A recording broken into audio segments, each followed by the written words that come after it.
चलो बच्चों, अभी हम स्टार्ट कर रहे हैं बाइनोमियल प्रोबेबिलिटी डिस्ट्रीब्यूशन।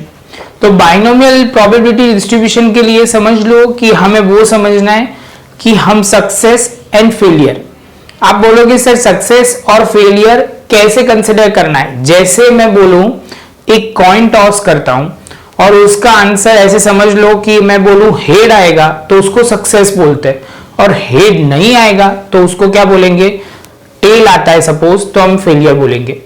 सपोज मैं बोल रहा हूं कि कोई एक एग्जाम है जिसमें स्टूडेंट पास हो जाएगा तो उसको हम सक्सेस बोलते हैं, और फेल होता है तो उसको हम फेलियर बोलते हैं। वैसे समझना है, कहने का मतलब बहुत सिंपल है। जो हम एक्सपेरिमेंट करेंगे उसके दो ही रिजल्ट होंगे, पास एंड फेलियर। तो फर्स्ट ऑफ ऑल बच्चा, इसका पहले हमें जो करना है वो पॉइंट क्लियर करते हैं। बर्नौली ट्रायल्स, कौन सा बच्चा, बर्नौली ट्रायल्स, जिसमें लिखा हुआ है random experiment as a two outcome success and failure.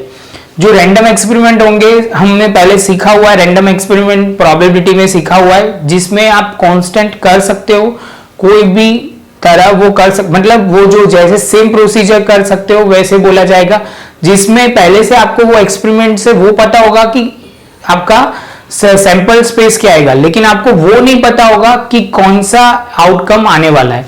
तो बच्चा इसकी बात हो रही है, suppose the two outcome success and failure in this experiment is repeated n times under the identical condition and the probability is 0 less than p less than 1, मतलब 0 से 1 के बीच में आएगी, of getting success of a trial is constant, then such trial is called the Bernoulli trial।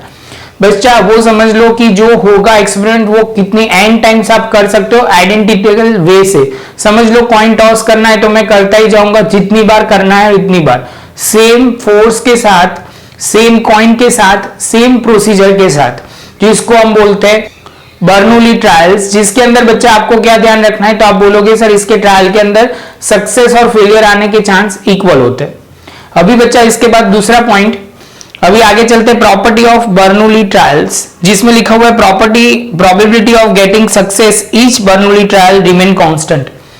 समझ लो कि जो भी probability आने के चांसेस है वो हर ट्रायल में सेम रहेंगे, जैसे वो चेंज नहीं होगा। वो पहली वो उनका क्या है, प्रॉपर्टी है। दूसरी है Bernoulli trials mutually independence, that means getting success or failure any trial does not depend on a getting of success or failure at the previous trial। मतलब समझ लो वो इंडिपेंडेंट है। म्यूचुअली एक्सक्लूसिव मतलब आप बोलोगे सर इसमें सिंपल है, mutually independent मतलब आप बोलोगे सर इसमें जो होता है एक बार आपने कॉइन टॉस किया, पहले वाले में सपोज टेल आया तो दूसरी बार भी टेल आएगा, वो जरूरी नहीं है, वो हेड भी आ सकता है टेल भी आ सकता है। इसको बोलते हैं इंडिपेंडेंट, जिसमें समझ लो पहले कुछ रिजल्ट आया वही रिपीट होगा, ऐसा नहीं होगा। वो बर्नौली ट्रायल का क्या है, प्रॉपर्टी है, सेकंड प्रॉपर्टी। थर्ड जो प्रॉपर्टी है, success and failure are mutually exclusive and exhaustive event, therefore P is equal to या Q is equal to 1 minus Q या Q is equal to 1 minus P, ऐसे बोल सकते हो। अभी के लिए तो यहां दिख रहा है वही समझो, बाकी आगे हम जाएंगे तब डिटेल में हम डिस्कस करेंगे। बच्चा पहले हमने जो बर्नौली ट्रायल की डेफिनेशन है वो आपको याद रखनी पड़ेगी, जिसमें और कुछ लंबा कुछ पॉइंट है नहीं, बहुत ही सिंपल है। खाली शांति से प्रॉपर लिख लो और समझ के लिखना तो ज्यादा इजी रहेगा, और ये याद भी करनी है, एग्जामिनेशन पॉइंट ऑफ व्यू से बहुत ही इंपॉर्टेंट है। इसके बाद बच्चा एक सिंपल थोड़ी फॉर्मूला देखते हैं और उसके बाद प्रॉपर्टी ऑफ बर्नौली डिस्ट्रीब्यूशन देखेंगे। ये क्या है, बर्नौली ट्रायल के क्या है, प्रॉपर्टी है। अब हम डिस्कस करेंगे जो आगे करने वाले हैं बर्नौली मतलब प्रॉपर्टी ऑफ बाइनोमियल डिस्ट्रीब्यूशन। वो था आप समझ लो, यहाँ पे हम कर रहे हैं प्रॉपर्टी ऑफ बर्नौली ट्रायल्स, वहां पे हम करेंगे प्रॉपर्टी ऑफ बाइनोमियल। जो ध्यान में रखना है, बाइनोमियल प्रोबेबिलिटी डिस्ट्रीब्यूशन की फॉर्मूला आपको वो लिखना पड़ेगा NCX into P raise to X into Q raise to N minus X, और यहां लिखेंगे P plus Q is equal to 1, P is equal to 1 minus Q। बस बच्चा ये फॉर्मूला आपको याद रखनी होगी, इसमें सर कुछ नहीं कर सकते, आपको ही याद रखनी है। प्रॉपर याद रख लोगे तो क्लियर हो जाएगा, लेकिन बच्चा ये बहुत ही इंपॉर्टेंट है, वो ध्यान से करना है। एक और छोटी फॉर्मूला है जो हम सम आएगा तब भी हम डिस्कस कर लेंगे, सिंपल है, n into probability of x वो वाला डिस्कस करेंगे, वो बाद में करेंगे। अभी हम शुरू कर रहे हैं बच्चा, तो आप बोलोगे properties of binomial distribution. Property of binomial distribution, जिसमें फर्स्ट दिया हुआ है binomial distribution is a discrete distribution. Discrete distribution मतलब आप बोलोगे 1 2 3 4 5 6 8 9 10, मतलब वो नंबर आएंगे। कंटिन्यूएशन जब भी बोला जाता है, जब आप नॉर्मल डिस्ट्रीब्यूशन करोगे जिसके अंदर पॉइंट में भी आंसर आएगा, तो उसको हम कंटिन्यूअस बोलते हैं। ये डिस्क्रीट डिस्ट्रीब्यूशन है। जैसे समझ लो कोई एक्सीडेंट होगा तो आप बोलोगे सर 1 हुआ, 2 हुआ, 3 हुआ, 4 हुआ, इसमें हो सकता है। जैसे समझ लो कोई पर्सन को टेम्परेचर आ रहा है, टेम्परेचर मतलब आप बोलोगे फीवर आ रहा है, तो उसमें पॉइंट भी हो सकता है, पॉइंट में भी आंसर आएगा। तो आप बोलोगे सर ये जो होगा वो आप बोलोगे क्या कि ये कंटिन्यूअस डिस्ट्रीब्यूशन है। समझ में आया? लेकिन बाइनोमियल डिस्ट्रीब्यूशन जो है वो डिस्क्रीट डिस्ट्रीब्यूशन है। दूसरा जो पॉइंट आपको याद में रखना है, it is a parameter are N and P. इसके parameter N and P parameter है। थर्ड वाला है the mean of a distribution NP which denotes the average number of success in the Bernoulli trials. तो आप बोलोगे sir ये जो average बोला गया है, मीन जो होगा वो कितना होगा, तो आपको ये फॉर्मूला ध्यान में रखनी होगी।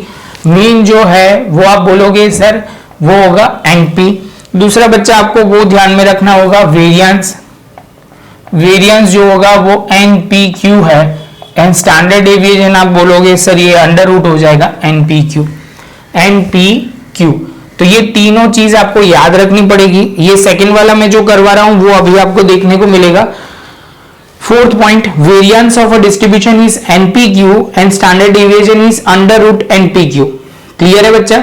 आप बोलोगे fifth point, for binomial distribution mean is always greater than variance.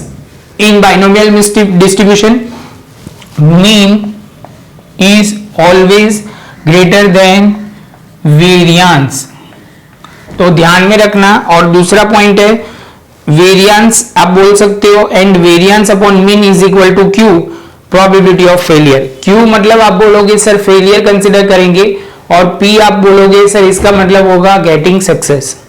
ये था हमारा फिफ्थ पॉइंट। सिक्स पॉइंट की बात करें, जब पी, अभी 3 पॉइंट पे बात हो रही है बच्चा, ये भी एक इंपॉर्टेंट पॉइंट है। जो आप बोलोगे सर पी लेस देन 1/2 है, पी ग्रेटर देन 1/2 है, और p इज इक्वल टू 1/2 है। जो लेस देन है तो उसको हम क्या बोलेंगे, पॉजिटिव स्क्यूनेस बोलेंगे। देखो मैं पढ़ रहा हूं 6 point, if p is less than 1/2 then the skewness of distribution is positive for any value of n। तो ये इसको हम क्या बोलेंगे, पॉजिटिव वैल्यू बोला जाएगा। सेकेंड में बोला है p इज इक्वल टू 1/2 बोला है, then the distribution become a symmetric, that means the skewness of distribution is 0 for any value of n। ध्यान में रहेगा बच्चा, ये याद रखना पड़ेगा, इसमें हम ज्यादा लॉजिक नहीं अप्लाई करेंगे। और 1/2 जब ग्रेटर देन बोला होगा तो आप बोलोगे sir p is greater than 1/2 then the skewness of distribution is negative for any value of n। इसके साथ बच्चा हमारा ये खत्म हुआ। ये शांति से प्रॉपर कर लो।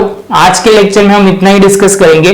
नेक्स्ट में बच्चा हम सारे इलास्ट्रेशन भी कवर करेंगे और एक्सरसाइज भी कवर करेंगे, तो आप अच्छी तरह देखते जाओ, कोई प्रॉब्लम नहीं आएगा। खाली आपको प्रॉपर प्रैक्टिस करनी होगी तो कोई प्रॉब्लम नहीं आएगा।